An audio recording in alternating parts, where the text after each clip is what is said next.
बिस्मिल्लाहिर्रहमानिर्रहीम। अखर जा नाला नून थे, आवाज न थ,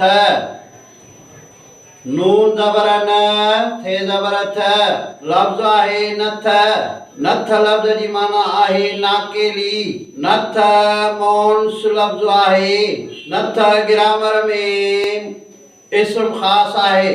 नथ अदद वाहिद आहे, नथू अदद जमा आहिनि। नून थे अखर जा ॿिया लफ़्ज़ नथर, नथेर, नथू, नथण। नथ हिकु औरताणो ज़ेवर आहे जेके औरतूं नक में पाईंदियूं आहिनि। नथ खे सोनारो सोन मां ठाहींदो आहे ऐं चांदीअ जो ज़ेवर ठहियलु हूंदो आहे। अचो त हाणे खुटल आवाज़ विझी ऐं लफ़्ज़नि खे मुकमल कयूं। ही अखर आहे अलफ, हे अखर आहे णी, ही अखर आहे नून, ही अखर आहे णी।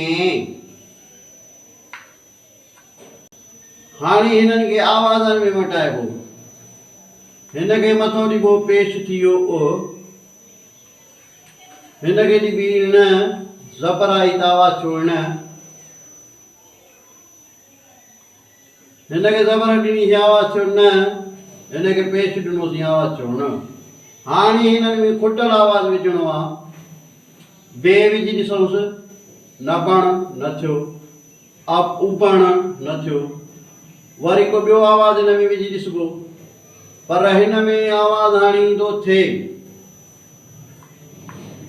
आवाज़ ईंदो थ, थे अखर ईंदो ऐं आवाज़ ईंदो थ।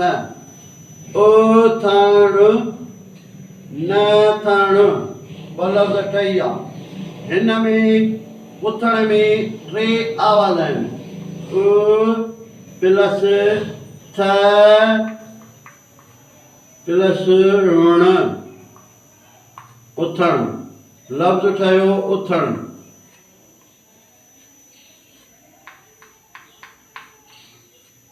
वरी हीअं आवाज़ में नून, आवाज़ न प्लस थ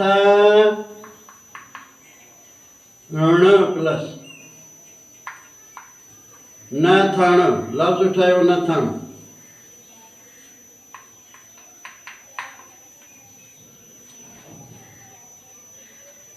अलफ रे, रे, लाम, चार अखर आहिनि। हाणे असांखे हिननि खे आवाज़नि में मटाइबो। अ,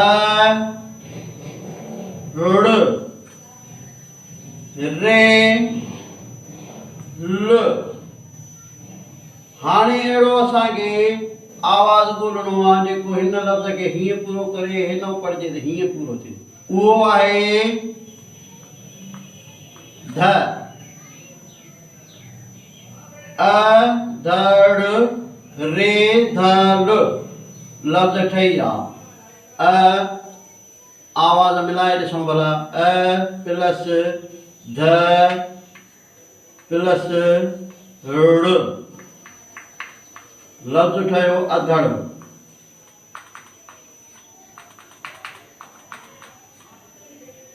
रे ध रे, रि प्लस ध प्लस ल, लफ़्ज़ ठहियो रिधल। रे ध ल। ही जुदाई वारे अखरनि जो लफ़्ज़ आहे। इहो हो खुटल आवाज़नि मां लफ़्ज़ तयारु करणु। ॿियो क़िस्म नथ जो आहे जेको जानवरनि में विझबी आहे, रसीअ जी ठहियल। उहा जानवरनि में पवंदी आहे। उहा उन जे लाइ पवंदी आहे त जीअं जानवर खे तरफ़ ॿुधाइण में आसानी थिए। इहा हुई हिकु नंढी इबारत। हाणे इन नंढी इबारत मां कुझु सुवाल पुछंदासीं। नथ जा केतिरा क़िस्म आहिनि? नथ जा 2 क़िस्म आहिनि। हिकु औरतूं नक में पाईंदियूं आहिनि, ॿियूं जानवरनि खे रसीअ जी ठहियल नथ विझबी आहे।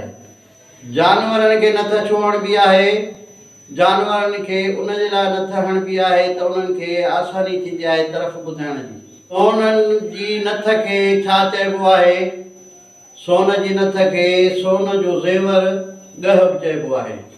नथ जे बारे में यूट्यूब ते वधीक ॾिसंदा, हिन वीडियो खे लाइक कंदा, शेयर कंदा, फॉलो कंदा। यूट्यूब ते सिंधी एजुकेशन 92 खे फॉलो कंदा।